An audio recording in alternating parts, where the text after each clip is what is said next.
tiempo se acercaron unos fariseos a decir a Jesús: sal y marcha de aquí, porque Herodes quiere matarte. Jesús les dijo: id y decid a ese zorro: mira, yo arrojo demonios y realizo curaciones hoy y mañana, y al tercer día mi obra quedará consumada. Pero es necesario que camine hoy y mañana y pasado, porque no cabe que un profeta muera fuera de Jerusalén. Jerusalén, Jerusalén, que matas a los profetas y apedreas a los que se te envían.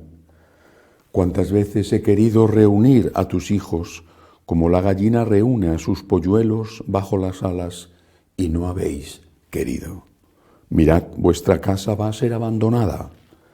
Os digo que no me veréis hasta el día en que digáis: bendito el que viene en nombre del Señor.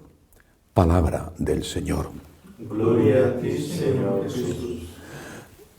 Qué dolor el de Jesús, que sabía, porque es Dios, que sabía todo lo que iba a pasar. No solamente lo concerniente a su vida, aquí está hablando, por ejemplo, de la resurrección, de su resurrección, sino lo concerniente a la vida de cada uno de nosotros y también a la de su pueblo. El Señor sabía que esto más o menos tiene lugar en el año 33 de su vida, de nuestra cronología.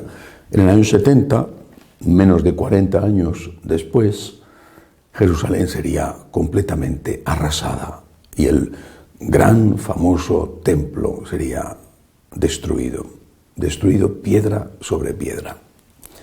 Y Jesús lo sabía. Y por eso, porque es un verdadero hombre, siendo un verdadero Dios, por eso amaba a su pueblo y amaba a su ciudad. Amaba la capital de su pueblo. Esa expresión, Jerusalén, Jerusalén, que matas a los profetas y apedreas a los que se te envían. ¿Cuántas veces he querido reunir a tus hijos como la gallina reúne a sus polluelos bajo las alas y no habéis querido? Mirad que vuestra casa se os quedará vacía y abandonada. Es una expresión de dolor ante lo que él sabía que iba a ocurrir. Ama a su pueblo. Y esta es la primera lección. No es nada malo amar nuestra patria. No es nada malo, al contrario. Tenemos que amar nuestra patria. La palabra patria viene de padre. Es una, por lo tanto, consecuencia de amar al Padre. Tenemos que amar nuestra patria. El amor a la patria no implica ningún deseo de dominio sobre las patrias de los vecinos. El amor a la patria no solamente es legítimo, sino que es necesario, repito, siempre que no suponga abuso a los demás. Amar a la patria. Amar a la patria, ¿cómo? Por ejemplo, ¿cuántas veces veo, no en España precisamente por la situación extraña, anómala que se vive allí, pero cuántas veces veo en muchos países ondear con orgullo sus banderas? Pero es que también veo que junto al ondeo de banderas hay corrupción. Te pones la bandera con orgullo y dices que amas a tu patria y estás robando. ¿Pero qué tipo de amor es ese? ¿Le puedes decir a alguien que le quieres mucho a la vez que le clavas un puñal? ¿Qué tipo de amor es ese? Te llenas la boca con himnos y con gritos para animar a la selección de fútbol de tu país, pero no eres capaz de trabajar después por tu país, de pagar tus impuestos, por ejemplo, de cuidar de las cosas públicas, de no robar. ¿Qué tipo de amor es ese? Yo no soy de Venezuela, soy español. Pero si yo fuera venezolano, estaría de verdad muy mal por lo que está sucediendo en ese país al que quiero mucho y en el que he estado varias veces. Pero hay que preguntarse ¿por qué? ¿Por qué? ¿Por qué está pasando esto? ¿Por qué? ¿Por qué Cuba? ¿Por qué Nicaragua? ¿Por qué? En España hay un gobierno elegido democráticamente. Nadie dice que haya habido corrupción en las elecciones. Y sin embargo, a mí me duele muchísimo mi país, al cual quiero muchísimo. Me duele muchísimo mi país, me duele muchísimo. No solamente por lo que está pasando con el virus o por lo que está pasando como consecuencia con la economía, me duele muchísimo. Porque elegido democráticamente un gobierno quiere aprobar la eutanasia, quiere dejar el aborto absolutamente libre, más de lo que ya está, que ya es muchísimo, y así otras cosas. Me duele mi país, me duele muchísimo. Ya sé que no estamos al nivel de otros, pero me duele muchísimo ver la destrucción moral hacia donde se está encaminando o en la que ya ha caído. Me duele muchísimo, pero muchísimo ver lo que está pasando con los jóvenes. Con todos, no. Incluso me atrevo a decir que con la inmensa mayoría, no. Pero sí con muchos.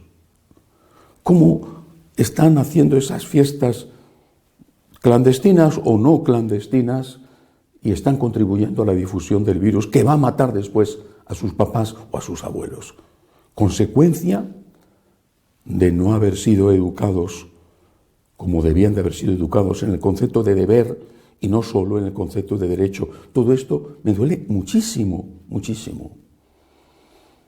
Pero no basta con lamentarse, hay que preguntarse ¿por qué pasa lo que pasa? ¿Por qué tantos jóvenes son así? ¿Por qué estos países con profundísimas raíces cristianas han llegado a esta degeneración? ¿Por qué? Esa es la cuestión. Y la respuesta viene en el Evangelio de hoy.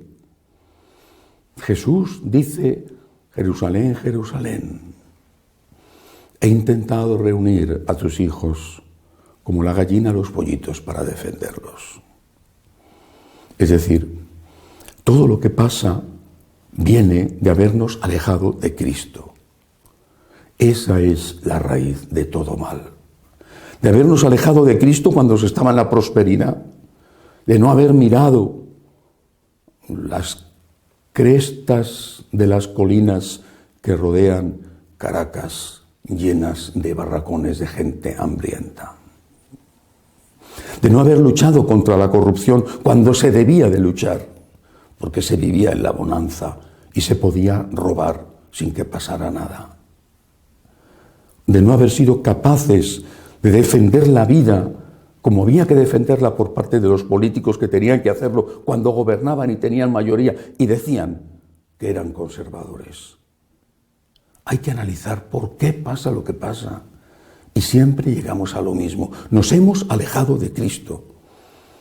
Ahí está la doctrina social de la Iglesia. ¿Por qué no se ha cumplido cuando se podía? Han sembrado vientos y estamos cosechando tempestades. Pero no digamos que amamos a nuestra patria, no mintamos de forma tan descarada. No nos pongamos pin con las banderitas o enarbolemos banderitas por las calles mientras robamos o mientras no defendemos aquello, por supuesto pacíficamente, aquello que tenemos que defender como es el derecho a la vida. Pidamos al Señor por nuestras patrias, que no tengamos que decir ante la ruina, que en algunos casos es ya y en otros está a punto de llegar, que no tengamos que decir Jerusalén, Jerusalén. Qué pena me da verte en estas condiciones cuando podías haber sido una gran ciudad. Que así sea.